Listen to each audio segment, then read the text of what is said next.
Greetings fellow humans, I'm MartianBuu, and today's pocket video is on Gengar EX Farfetch'd. Gengar EX's shadowy spellbind ability prevents your opponent from playing supporter cards while it's active, so once you set up a Gengar EX, your opponent's game plan becomes much less flexible. There are 2 copies of Gengar EX in here and 1 of a not EX Gengar. The benefit of running the non-EX Gengar is it's only worth 1 point, and it requires much less energy to attack. So there are situations where setting up a Gengar EX is hopeless, but the smaller Gengar can fulfill that role and buy time to set up a bigger Gengar. Farfetch'd is in here as an early attacker. You need something to be doing while you're setting up your big Gengar EX. While Farfetch'd doesn't have much health, its attack deals a lot of damage for the energy cost, and it only has 1 retreat. While Gengar doesn't deal as much damage as some other archetypes in this game, it's one of the very few disruption strategies available at the moment, and I do think that the card looks very funny. I hope you enjoy the games, and thank you so much for watching. Are Pokemon reprinted with different art like Magic? Like they have different like pictures, so you can have a different version of a card with the same art. Yeah, like that you can have the same card with a different art in this game. Yes, but you can also have a Ghastly that does something completely different. I think there's an Eevee that's that way. I think you could have like you have like 1 of 2 options when it comes to Eevees.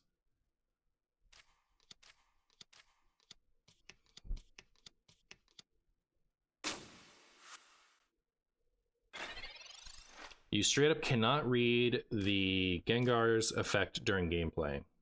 Can you read it when I have it up big like this?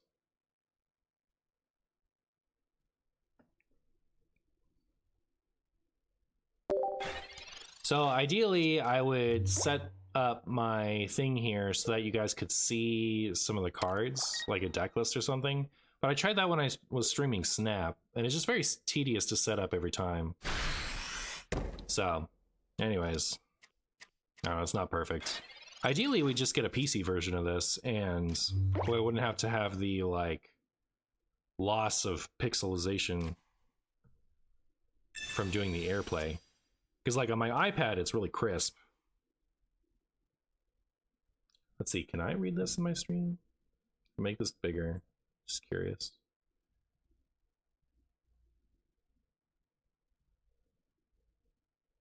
I don't know. It might be too small, but I guess when it comes to something like Gengar that has a lot of text, I don't expect anyone to read that.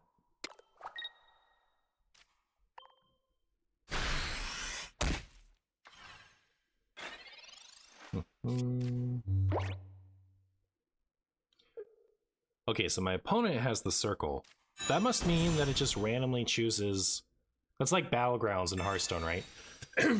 So in Battlegrounds, you have some cosmetic things you can buy that change the background. But the reason I would never buy that is because it randomly chooses whose cosmetic thing shows up in a match. Like when I choose something and set it to look that way, I want it to just look that way. So the fact that it had the Eevee playmat last time. Oh, it's just it's switching based off of whose turn it is? Oh, all right.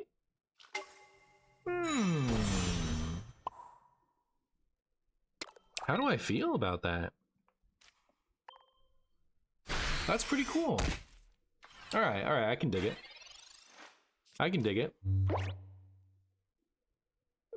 Mind sharing a story from the old TCG days?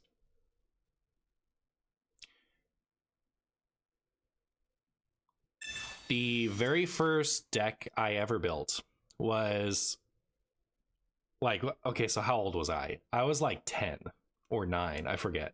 I could do the math. How old am I today?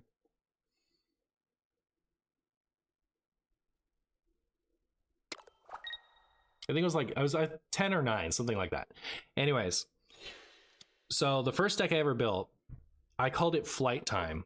And the requirements to be in the Flight Time deck were you either had to be a flying type or you had to have wings. So, for example, the wings are a little stupid, but Clefable does have wings on it. It has little fairy wings. And so I had Clefairy and Clefable in my flight time deck. All right. And this is a 10-year-old's deck, mind you. I put in stuff. It had things in it.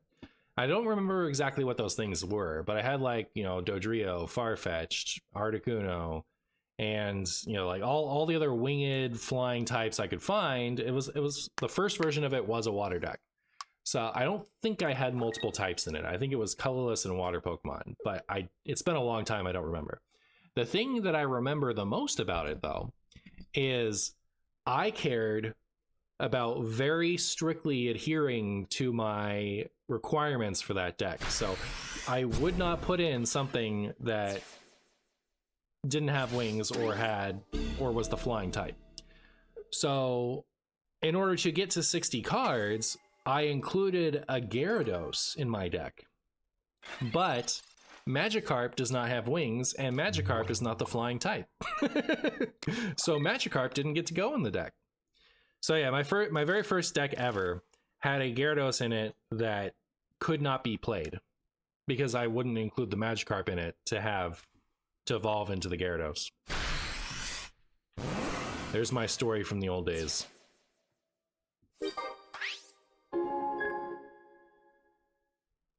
My first competitive deck was Erica's Victory Bell, Dark Vileplume, Murkrow when I was like 13.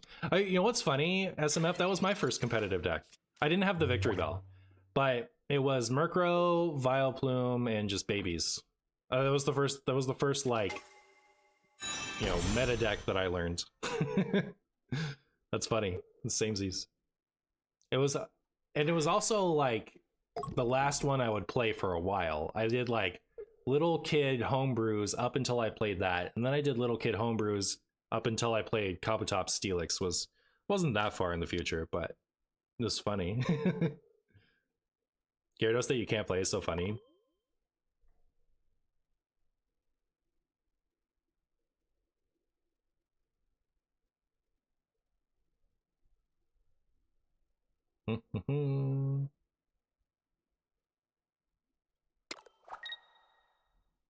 A story of all time? Sick. If Fabled Marchi YouTube dream, are you dreaming? You are dreaming, actually. You are absolutely dreaming. Can you retreat more than once in a turn in this game? I actually don't know. Should we experiment it? Should we find out? Does anyone know? Has anyone tried? So when the Pokemon trading card game first came out IRL, you could retreat as many times as you wanted in a turn.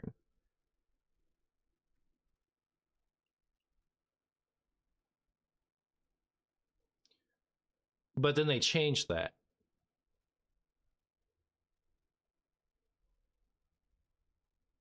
The thing is, it's devastating if I retreat.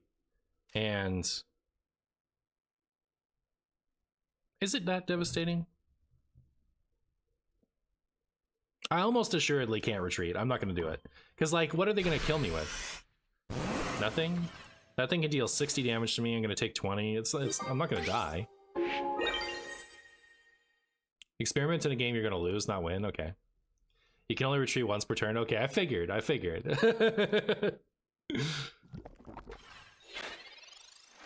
Do it for science.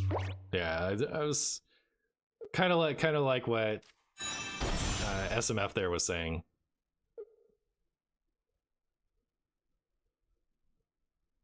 I'll risk that type of thing in a game I'm going to lose.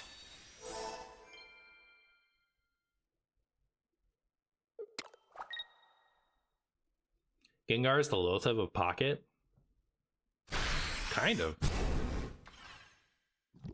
But you could, like, Pidgeot it out of the active and still use your supporters. Yay, Marshy win! Opponent did not get their Monarchy deck online.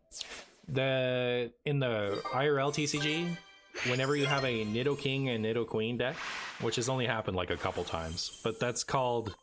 Like, it's only happened a couple times where that's been competitive. And that deck is called Monarchy. So, now you know. And it's been a long time. Has it actually only ever happened once? Yeah, like, the Fire Red Leaf Green Monarchy deck was a real deck. But I don't think any of the Nidoking/Nidoqueens that care about the other one existing has, like, manifested as a real deck at all since then. So it happened once, and it was called Monarchy.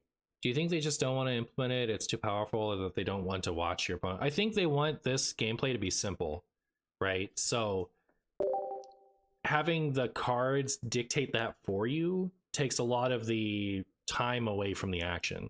You play it and you get a thing, versus you play it and then you have to have, you know, the chess clock tick down while you're searching through your deck and deciding what you want. They want this to be very simple gameplay. So I think that's why the tutors in this game are direct instead of letting you look at your whole deck.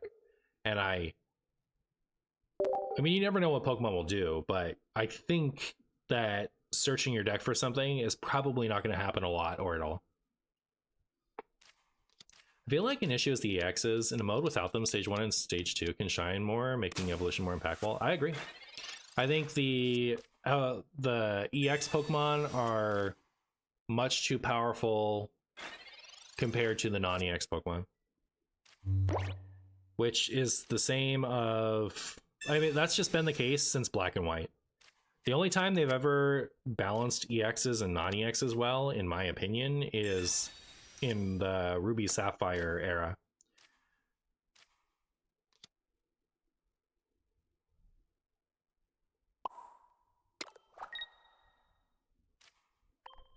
Hopefully we get next speed, so I don't have to discard this energy next turn.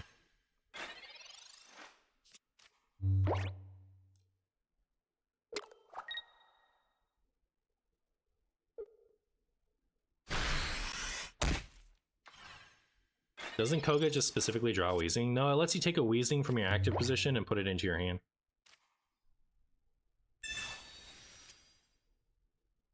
Yeah, Haunter and X-Speed would have been nutty.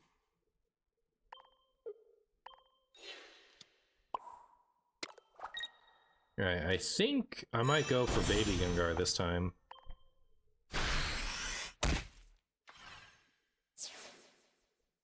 Just because I can attack with Baby Gengar next turn, and then they're never using supporters again. Where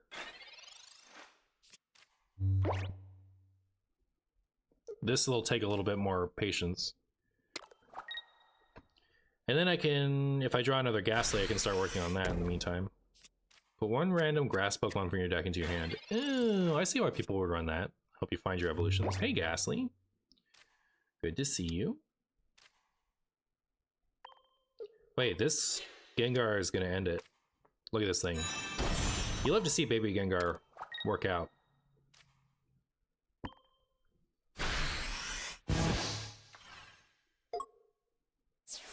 No supporters for you. Only need one more. We have Sabrina's in hand. So if they bench anything else, we might be able to just win on the spot.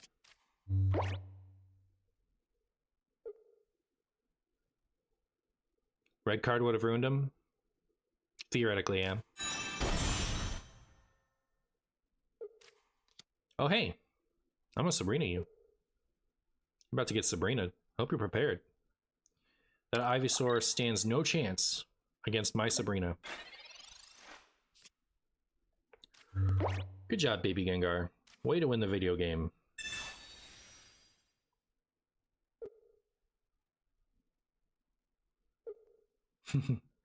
Red card exists as an item in the IRL paper game, and it shuffles to 4 cards, so your opponent gets 4, but that's way more devastating in the IRL game than it is in this. So that's actually banned and expanded, if you can believe it. I wish Legends of Runeterra was a good game so bad. I love League and the art is amazing, but I play that game and have zero fun. Yeah, it stank. Stank. People don't like to hear that though. Fun is subjective, man.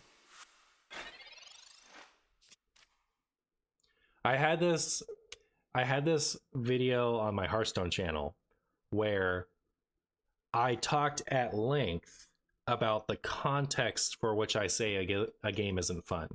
When I'm talking about that, it's a game not being fun. I'm not talking about it not being fun for me. I'm talking about it not being fun. I'm talking about it not having mass appeal. So there are plenty of games that aren't fun for me, but I can see why they have mass appeal. So like, I think that game is fun. from a designer's point of view. So that's when I say, well, that's when I talk about like a game not being fun. That's what I mean. And I talked about that context at length. Like, there is no excuse for not understanding what I meant in that YouTube video. I didn't talk about it. I very briefly covered it this time. So, you know, whatever. But I gave that context. And in the comments to that video, I was still getting people who were being so like, yo, so fun is subjective-y, blah, blah, blah, blah, about my opinions on why Legends of Runeterra didn't work out. And like, I give so much context. How does that happen? Some people don't listen. I think I was also talking about how annoying it is when people don't listen in that stream too. Is it worth using my X speed here to keep my Farfetch'd alive? I think the answer is yes, because I don't have a Haunter or a Gengar yet, so evolving is going to take a while.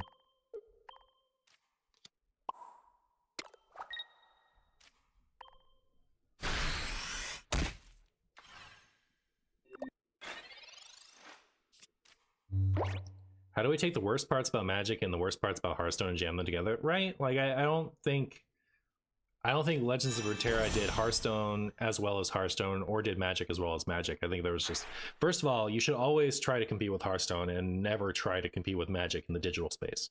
That's like, if you're gonna have people playing cards on the opponent's turn, Magic has that, because that doesn't have mass appeal in digital card games, in my opinion.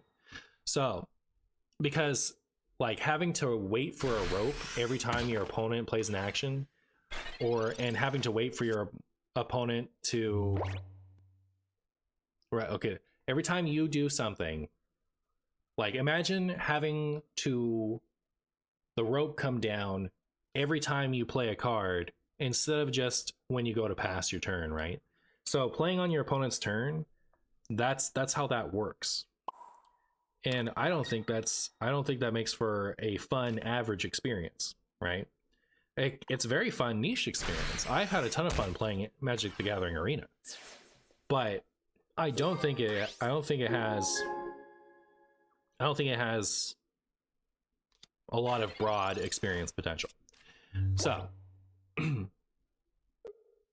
that's like the first thing they did wrong. But like, Magic gets away with it because Magic has IRL card game precedent. So it has a core fan base where, like, I want to be able to play Magic the Gathering online too. I want to be able to play Magic the Gathering when I don't have friends around to play Magic the Gathering with. I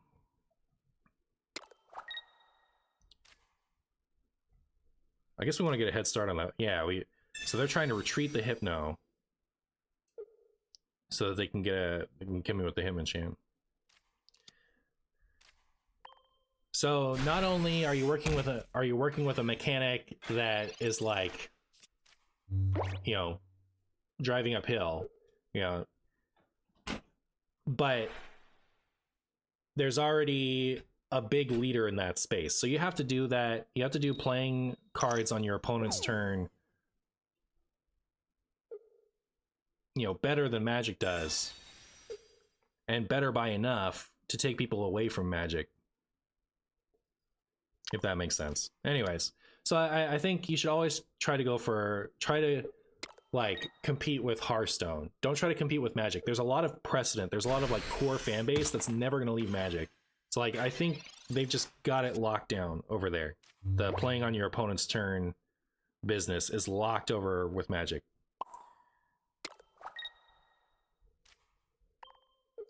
But there's a lot of ways to do Hearthstone better, I think. And there are a lot of IPs that I think have a lot more potential in the card game space than Warcraft does, especially now that Hearthstone doesn't really care about keeping with its own IP anymore. So, like, Hearthstone isn't trying to represent Warcraft anymore. It's just like, it has that as a base and they do whatever they want to do. So there's a lot of like other IP where there's a lot of potential to improve upon Hearthstone's model, where Hearthstone is trying to have based on IRL card games, but built with the digital experience in mind. That was a lot of words that I don't think was especially eloquent. But this is a good example of it, right? Like, this is them trying to take Pokemon TCG, and which I already think translates okay to digital, and make it more digital friendly.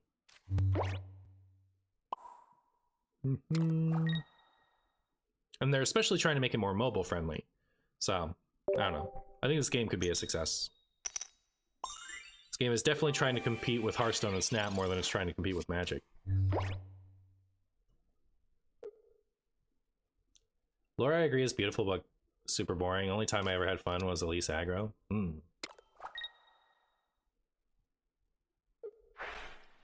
Waiting for your opponent IRL is fine. Waiting for your opponent on your turn in the comfort of your own home, that's unacceptable. Okay, so here's the thing. When you're playing in person, playing on your opponent's turn, they are pressured by etiquette to respect your time, right? So if you're playing someone for fun at home and they're like taking forever, you can either like bust out your phone and do whatever, or you can say, hey, can you hurry up a little bit? I'm bored, or like watch TV, whatever. If you're playing in a tournament and they're taking too long, you say, hey, judge, they're min-maxing, they're taking too much time per action, and they're taking up too much time in the round. Can you move them along? You know, like it's different. There's social etiquette. There's things you can do about it. But when you have to rely on strict guidelines like turn timers, and you know, you get people who are being annoying and purposely letting it play out as long as they're allowed every time for the purposes of annoying you, or if they're just being generally slow.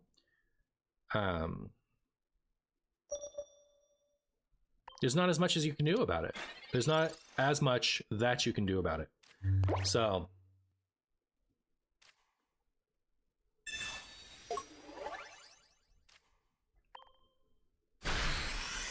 did I not attach this turn? I'm stupid. Oh well. I don't really need to, right? I'm not gonna make 2 Ghastly, but yeah. So anyways, that's why I think that type of thing doesn't translate as well into the digital space. It adds like a bit of tedium to every action, you know? Whereas having a turn that's your turn and you can go at your pace and then pass, and then you have dedicated time where you don't have to pay attention. That's the other thing too, is in Magic, you always have to pay 100% attention. You can't like tune out a little bit while your opponent's taking forever on their turn, because at any point you have to check off, you have to okay their action, right? You have to... Hey, I win. Didn't even evolve. Didn't even evolve. Who needs Haunter anyway?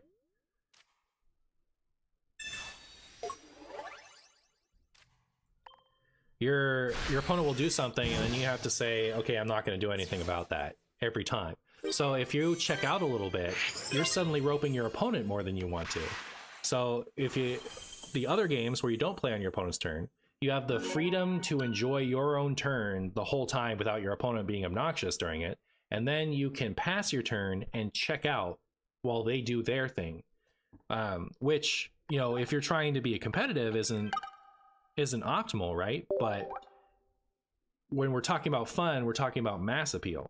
So I think the masses like to be able to check out during their opponent's turn, and like to be able to just play out their actions without being constantly requiring their opponent to say, okay, that's fine, okay, that's fine, okay, that's fine. Is it interesting to me that when card games try to shave off the fat from other TCGs, the first things to go are mana/land cards? Yeah, I don't think you have to use a mana system. But yeah. Rope Coach would have gotten his butt in so much trouble with IRL judges, for sure.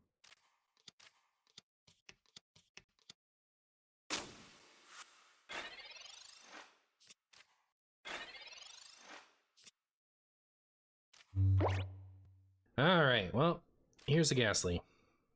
Oh, I like the idea of... Huh. Taking the 3 cards. And then I guess... I like the idea of starting to chip away at that Ralts.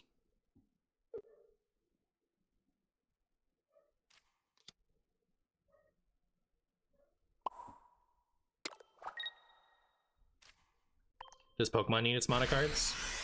Well, they put the mana cards into a special mana zone, right? Like, it still has them. They're just not in your main deck. They're in their own separate deck.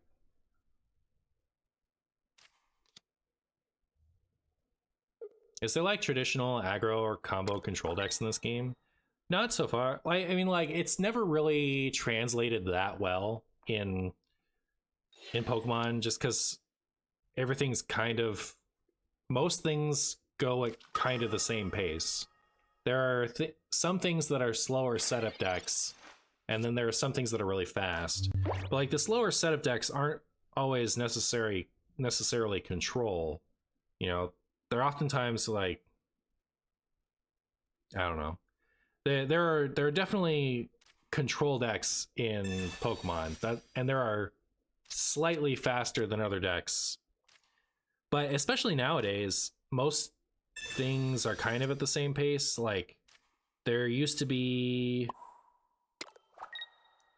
there was this deck once upon a time called Zap Turn Dose that was noteworthy because it was doing the best thing it can do on turn 2.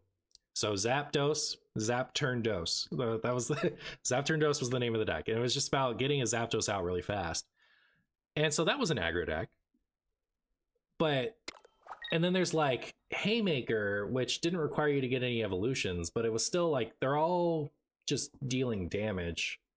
So I don't know. I feel like the only thing that translates well is control. I think there are control decks in this game, but similar to how in, you know, like, not every Reno deck in Hearthstone is a control deck, right? People just call all Reno decks control decks when really a lot of them are like value piles, mid-range decks, or good stuff piles. So like, not every setup deck in Pokemon is going to be a control deck. So, and when I say setup deck, that's like they need to get out a bunch of evolutions to do their thing, but they're not really like controlling. Or if they are, then most things are control decks, because the tools that a control deck might use to, you know, mitigate damage and stuff like that is pretty fundamental to all decks. So you're going to see that even in the fastest decks, if that makes sense. So anyways, I don't think it translates very well. There are some decks that are more reliable faster than other decks, but there's as much of an argument that those could be combo decks as they could be aggro decks. So like the Miraidon EX deck, that's kind of an aggro deck, but it's also kind of a combo deck if you think about it. So anyways, all that is to say, it doesn't translate well.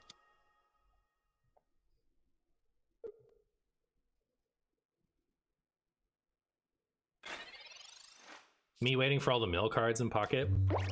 You know what's funny is Pokemon has had several mill strategies, and those are the control decks. But they don't do a lot of active milling. Some of them have. Like, there was one in the past that used a Bunnelby that could either it could attack twice in a turn, and it had an attack that could mill your opponent's top card or could shuffle a card from your discard pile back into your deck. So it would just choose to do one of those. And so you would use it to recur resources a lot, and then towards the end of the game you would start milling your opponent with it. And Durant was a mill deck. That one was pretty funny.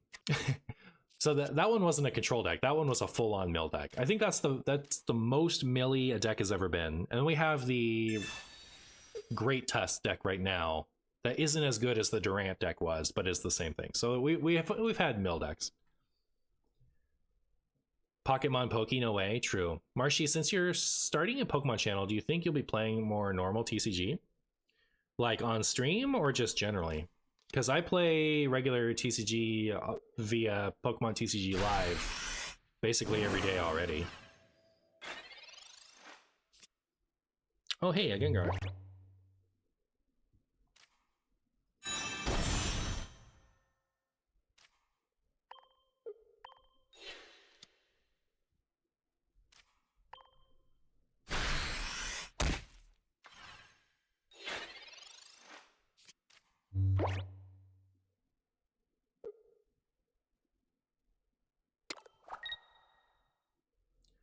Stall is a control deck, but that barely ever existed, right? No, it's existed several times. The Snorlax Stall very recently. There's a Pidgeot control deck that has been on and off good for the past half a year. There was the Pidgeotto or Rangaroo deck from a few years ago. There was the Wailord EX. Like, they don't always exist, and it's a good thing because that would suck. But, like, yeah, it's pretty regularly. Oh my goodness, there was that stupid Regigigas one. There's, like, Regigigas. I forget what the other Pokemon was. It was Regigigas had, like, 180 HP or something like that, and it was a single prize Pokemon. Its attacks were completely unusable. But the fact that it had such high HP and was only worth one prize when you kill it, people would use that, and was it Max Potion? I forget. But deck was obnoxious. That was back when I was playing Zapdos Ultra Beast, which is one of the coolest Pokemon TCG decks of all time. I love that deck. If you like heavy decision making, and if you like not everything to be about an OTK, that deck was so much more fun for its time. But it couldn't beat the Regigigas deck. I hated it. I hated it. Every time I saw it, I was like, I missed my win and in because of that deck too at a regionals once. Brutal for the Marshy fans. You know how I feel about mono blue mill equivalents? You don't like them? Actually, forget. I'm usually pretty good with my Ash lore. Bug Trio is funny bad mill. It is bad mill, yes. Sounds like I would hate mill and snap. I don't hate mill. Like, I don't like the Durant deck and the Great Test deck. I don't hate those decks. Those mill decks, I don't hate them at all. The decks where you try to take a 50 turn game and just never have your Pokemon knocked out, like even if that strategy is beatable, it's incredibly boring to face it frequently. I don't mind facing them in a little bit of doses. You know, like if I face it occasionally, I'm okay. But if I regularly run into a deck where their win condition is to patiently wait for me to deck myself out just off of by using the top card of my deck, I don't want to face that kind of deck very often. That's boring. I don't think anyone likes facing that deck, honestly.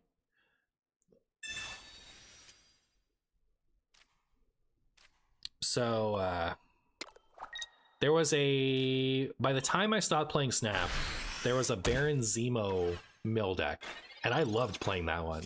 Like when that came out, I spammed that for a while, and I didn't mind playing against it either. It's one of those decks where it got a lot of complaints, and I didn't really understand why everyone hated it so much. But yeah, that's much closer to Durant or Great Test than it is to anything else. I think it's hilarious, and as I do not play Magic, I enjoy it. Yeah, I like mill decks, like decks that actually try to mill, like actively discard the top card of your opponent's deck. I like those. Well, that was a good professor's research, because I did not have a Ghastly, and now I do.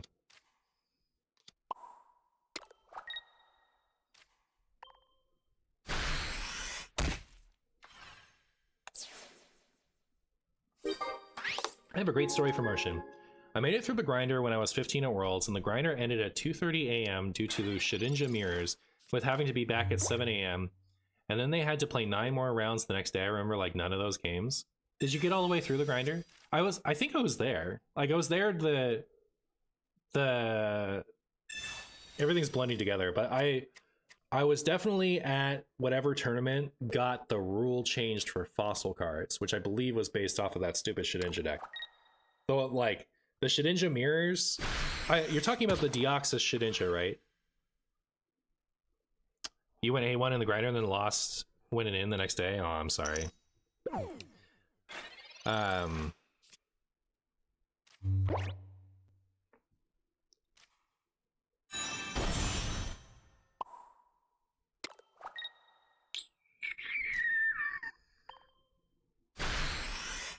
But yeah, so they hadn't changed how the fossils worked yet.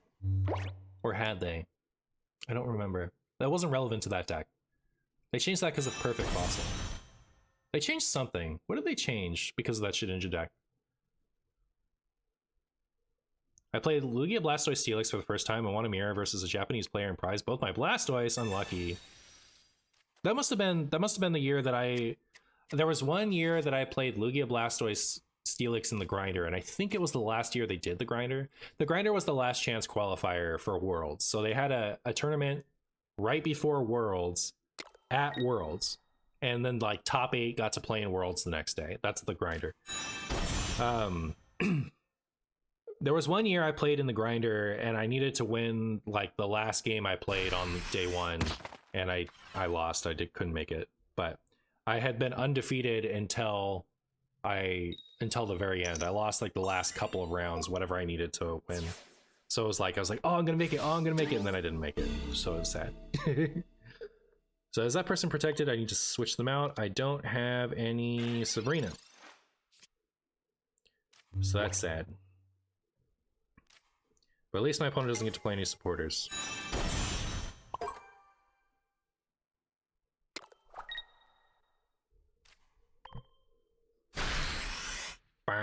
Hopefully they can't get hits forever. But yeah, that was Lugia Blastoise Steelix I was playing when I almost got to Worlds through the grinder. That one was really funny because there was one match that I was going to lose if my opponent just didn't say anything to me. But I went to search my deck for a Pokemon, and I wanted to get Lugia EX to knock out something. And my opponent was like, "You're gonna go get Lugia EX, aren't you? Right? That's what you're gonna get." And like they're like, "If you play that Lugia EX, I'm going to ruin you with it," was written all over my opponent's face. Also, speaking of getting ruined, oh my goodness, I don't think I can do anything about this, right?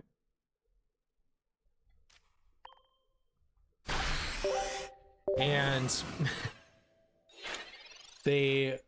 so it was my opponent was making it very obvious to me that they wanted me to get that Lugia EX, and I didn't know how they were going to punish me for it, but I knew that they wanted me to get Lugia EX. So I ended up switching and getting something else and making a different play that turn. And they were playing Dragtrode. So like it was a Dark Dragonite, Dark Electrode. And what they had was they had the Rayquaza Star that did 100 damage to all the EX in play on your opponent's side of the field. Something like that. It's been a long time. Also, that card's worth a lot of money now. But they brought that up and they used the Holon's Electrode to be able to attack with it. And I don't think I had seen that. I knew that play existed in Pokemon, but I don't think I had seen it in Dragtrode before. I think they typically played like Latias Star or something like that. I forget. But like I hadn't seen the Rayquaza from a Dragtrode before. So I wasn't playing around that. But if my opponent had just said nothing, they'd have killed my Lugia EX and won the round that I won. So it's funny when people in real life, like just because they're playing in person, they'll give away what they want you to do. People aren't usually that blatant, which is why it sticks out to me so much, but it's pretty funny.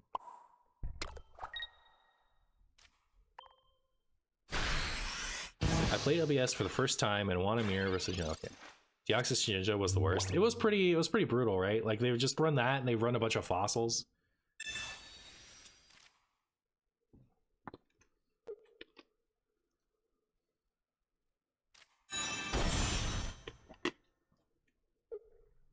Have I played Card 5 Vanguard? I have not played Card 5 Vanguard. That's a... Do they even still print cards for that? I remember it being the big game for a while. But is that game still supported? I don't think I've seen anyone play it in a long time.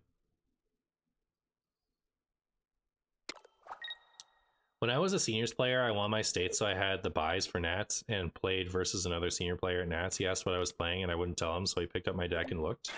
What was the...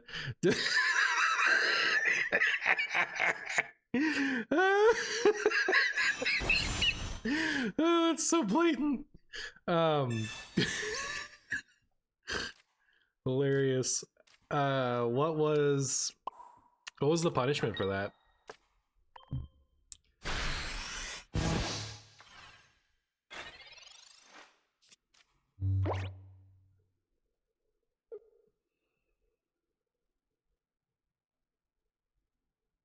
They got a game loss? Good.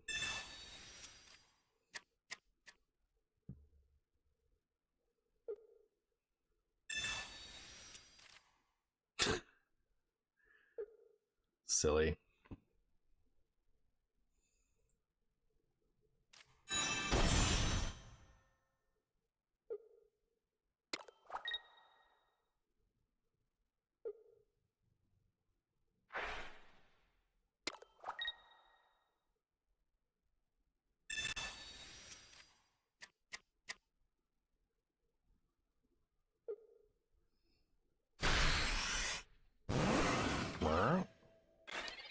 Alright, well...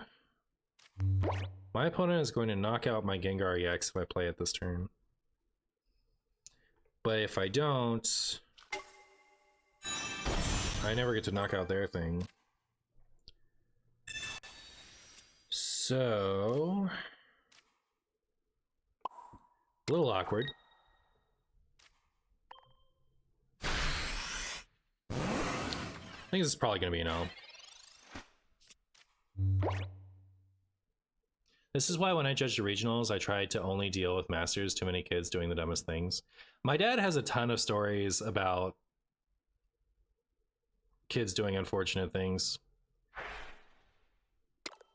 And he has a lot of compassion for a lot of them.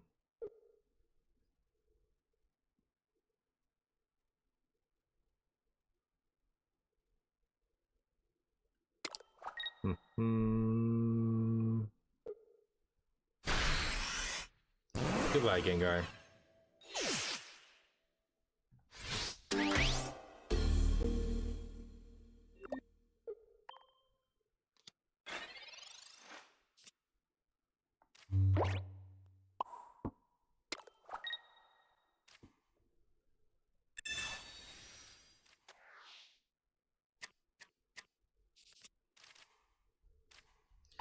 Well, I didn't get another...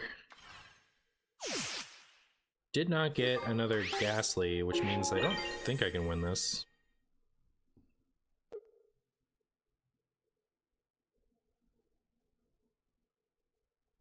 I don't think I can win this one. And I actually don't think I have enough time to get another pocket video, which is unfortunate. I had a couple, like... I had a couple things really delaying me to start playing today. And then I had to spend all that time figuring out why my Pokemon Pocket sound wasn't working. So I actually told my wife this morning that I really didn't want the stream to go to 5.5 hours, and here we are at 5. So I would like to be done, an hour or two ago.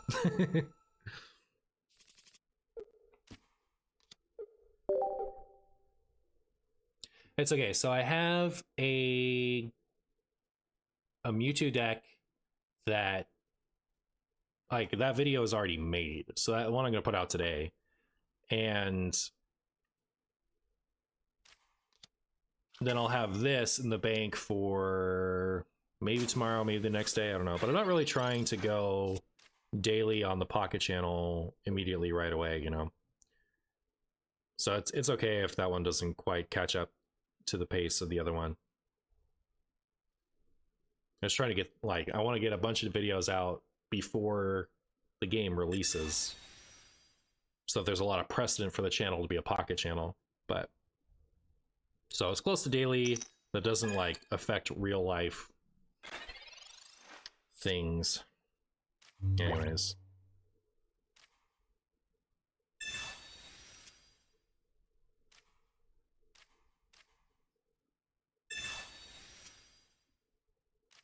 But yeah, I had planned to get 3 videos worth of Hearthstone in today's stream and 2 videos worth of Pocket in today's stream. And I'm waiting for opponent to return. Did they flip the tails on Misty and then just get out? But yeah, I ended up starting stream 2 full hours after I had initially intended to, because of some stuff that happened this morning. And then I had that big figuring out why my sound wasn't working delayed me a bunch once I shifted from Hearthstone to Pocket. So a lot of my stream time got eaten up by technical difficulties. So once I finish today's video, that'll be the end of this stream, and then I'll go from there next time.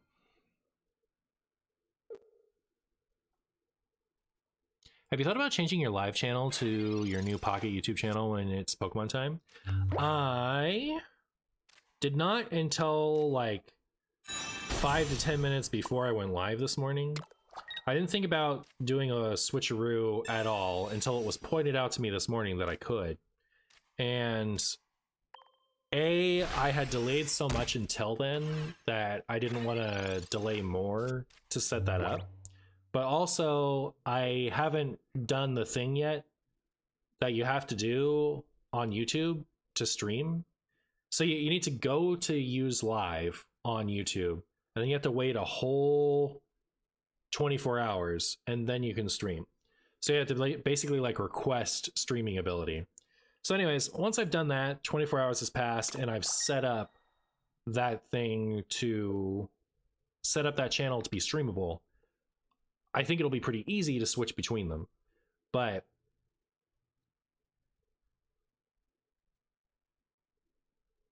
until then, I can't and didn't want to today.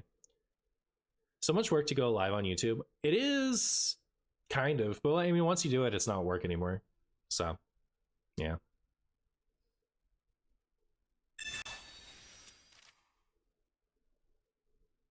Forgot I subbed 3 months ago, apparently, but not unhappy with my choice. Oh, thank you for the 3 months of subs. I'm sorry if, you know, and I know how it is to sub to something and forget. So, I appreciate it.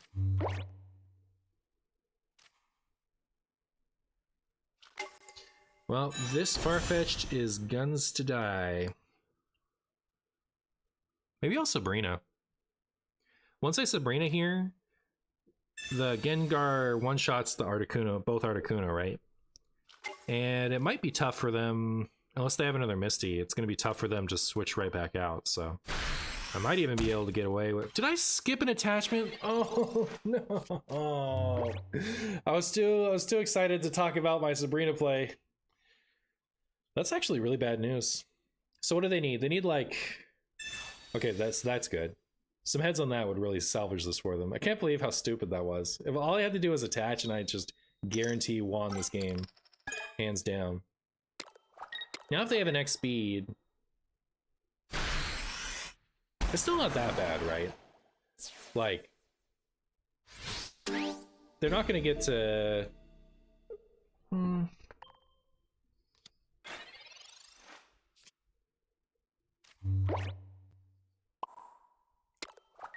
I don't want them to Sabrina me back, right? If they Sabrina me, even then I think I'm okay, right?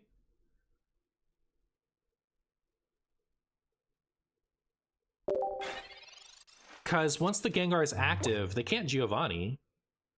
So they'd have to Sabrina this turn to get the Gengar up, they'd hit it for 80, and then I'd knock out a Articuno, and then they can't, because of the Gengar's ability, they couldn't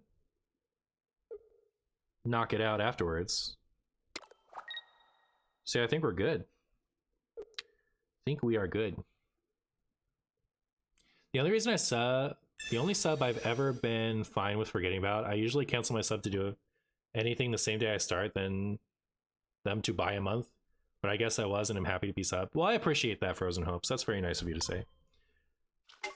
If Ninja Kiwi launched Bloons Card Storm like right before Pokemon TCG Pocket, the game is going to flop. I'm so upset. Why are both Ninja Kiwi and Pokemon releasing card games in the same month? Does seem like bad news bears. So yeah, I don't think there's anything my opponent can do in this spot. Other than get wrecked. Because even if they have the Giovanni, they can't play it. Because of Gengar's ability. Maybe they'll generate a Cyclone Energy. I was thinking they might actually add energy cards, but they'd be special energy cards. But then are you allowed to attach the special energy card the same turn as you attach from the energy zone? Because the only limitation on the energy zone is there being an energy for you to put out. Does it just like disappear if you attach a special energy? I don't know how they figured that out, but I could see them adding special energies in that way.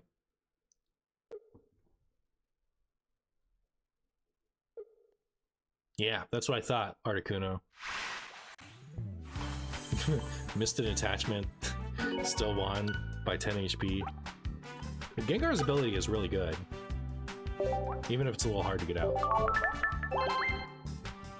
There are a lot of Gengar decks from the paper card game that I could talk about over the years. One of my favorite stories is with Sabrina's Gengar. So Sabrina's Gengar, I forget if it was Heroes or Challenge, I never remember. I think Rocket Scyther was in Heroes, and that's the only one that I remember which of the two sets it was from. But anyways, it didn't really matter. Sabrina's Gengar, for 1 psychic energy, it would put a damage counter on each of your opponent's Pokemon that already had a damage counter on it. Later in, I think it was Neo Discovery, but it might have been Neo Genesis, so 1 or 2 sets after, a Yanma was released that had 1 colorless energy for flip a coin, if heads, deal 10 damage to each of your opponent's Pokemon. The spread damage was pretty premium back then, so I understand if that sounds a bit low.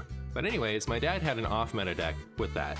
So he would use the Yanma initially to just get damage counters on each of the opponent's Pokemon, and the Sabrina's Gengar would be used to increase that damage. So the Yanma didn't require them to be damaged already, but the Sabrina's Gengar didn't require a flip. So they worked pretty well together. So that was my dad's cool off-meta deck for a while. And what makes this story stick out to me is he lost it. He lost it for a long time. When he was using that deck, we were living in our first home from when I was a kid, and he found it years later after we had moved to our second home. It was just this big mystery for a long time. Whatever happened to the Sabrina's Gengar deck? Years later, he just found it in some box or something.